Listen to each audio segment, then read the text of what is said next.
Ils ont le stéthoscope tout neuf et la blouse bien blanche. C'est même à cela que l'on reconnaît les bleus. Et pourtant, dans quelques jours, ces étudiants en médecine seront pour la première fois face à de vrais patients. Alors aujourd'hui, c'est répétition générale. Là, tu as regardé ses constantes, c'était à peu près bon. Elle avait une bonne tension, une bonne saturation, et tu vas l'examiner.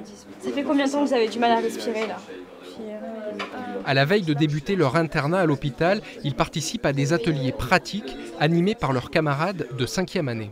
L'idée est venue tout simplement du constat que les étudiants, quand ils arrivaient en garde ou en stage à l'hôpital, avaient parfois un peu des doutes ou quelques appréhensions sur leurs premiers examens de patients. Du coup, ce qu'on a voulu faire, c'est simplement les introduire au milieu hospitalier et vraiment leur donner toutes les armes pour pouvoir aller à l'hôpital et faire leur travail comme il faut.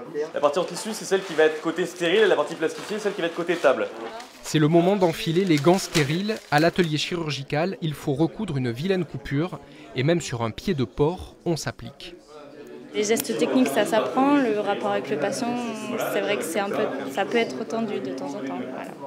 Pour cela, un dernier atelier permet de travailler cette relation avec le patient, annoncer une mauvaise nouvelle ou simplement poser des questions intimes. Et vous avez eu des rapports sexuels non protégés? Non, il n'y a pas de raison qu'il y ait de problème. Cet exercice a un vrai rôle pédagogique. Alors c'est très important que les étudiants sachent faire de leurs mains et sachent avoir une attitude compatible avec le soin de bonne qualité. Mon médecin, c'est un médecin qui sait, mais qui sait faire et qui sait être. L'empathie avec le patient, c'est peut-être cela qui fait d'un médecin un bon docteur.